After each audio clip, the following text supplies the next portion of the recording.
Saya risau kerana apa yang berlaku baru-baru ini, seorang pempengaruh telah berhubung dengan seorang kanak-kanak 14 tahun dengan mesej ucap.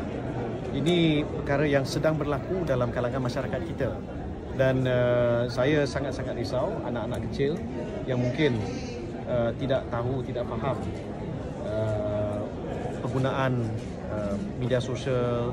Mereka memandang tinggi kepada para pempengaruh, tapi seolah-olah pempengaruh ini ada yang mungkin didakwa mengambil kesempatan.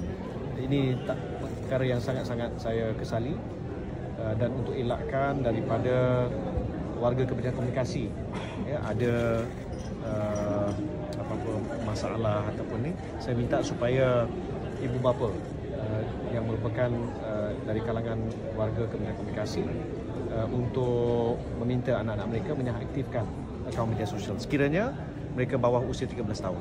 Sebenarnya WhatsApp sendiri yang melarang, bukan kerajaan. Tapi saya lihat platform seperti WhatsApp gagal untuk menjamin pengguna mereka adalah 16 tahun ke atas.